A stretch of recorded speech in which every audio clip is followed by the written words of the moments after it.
There is a quiet divide in this world that most people never notice. It is not the divide between rich and poor, educated and uneducated, or powerful and powerless. It is the divide between those who think deeply and those who only react. Highly intelligent people do not simply know more, they operate differently. Their minds move in ways that are often misunderstood, sometimes lonely, and frequently uncomfortable to the world around them.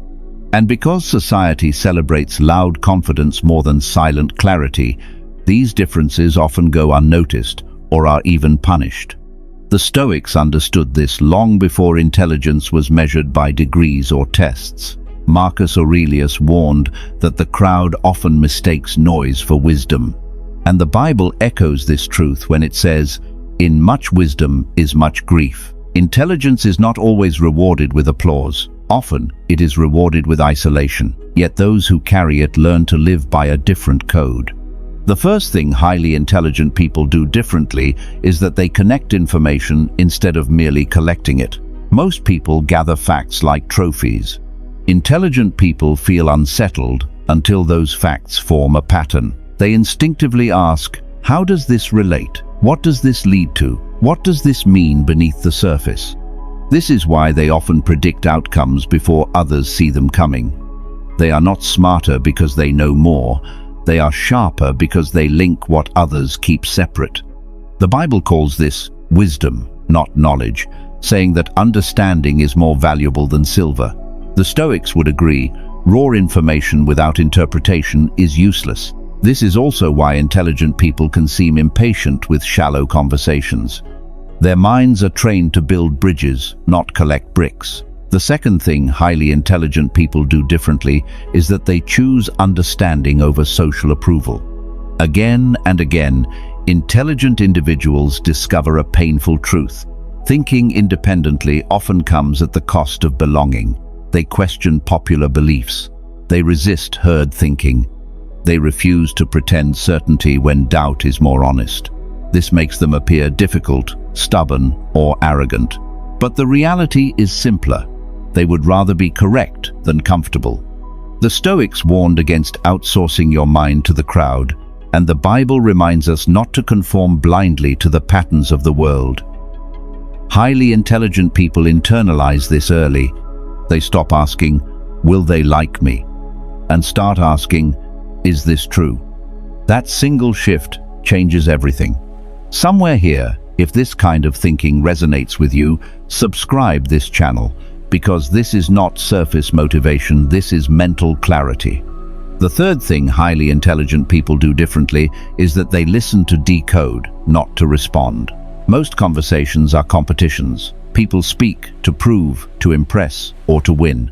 Intelligent people listen to understand. They notice tone, hesitation, emotion, and what is not being said. This is why others naturally confide in them. They create psychological safety without trying. Proverbs says that a wise person is slow to speak and quick to listen. The Stoics believed silence was a form of strength.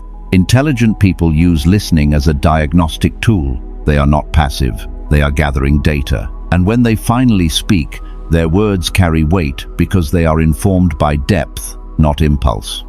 The fourth thing highly intelligent people do differently is that they accept their difference instead of trying to fix it. Many intelligent people spend years believing something is wrong with them. They feel out of place.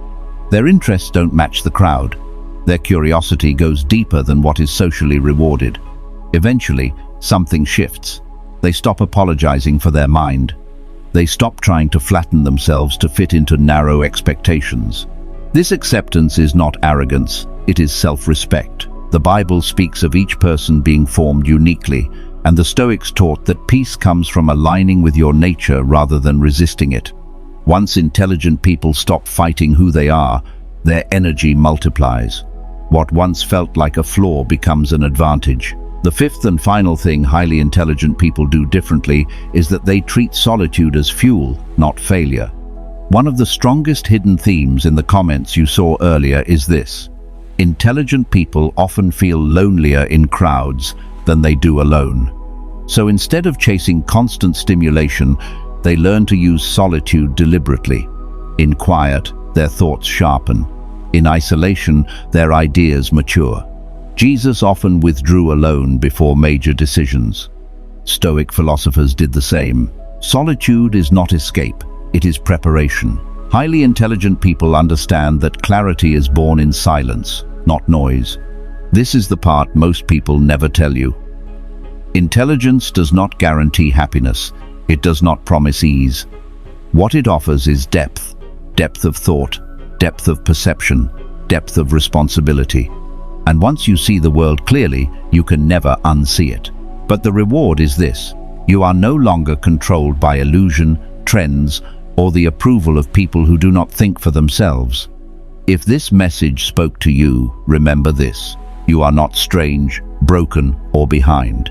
You are simply operating on a different level of awareness. Protect your mind, discipline your thoughts, and never apologize for seeing clearly in a world that prefers comfort over truth. Join our membership. There is the link in the description.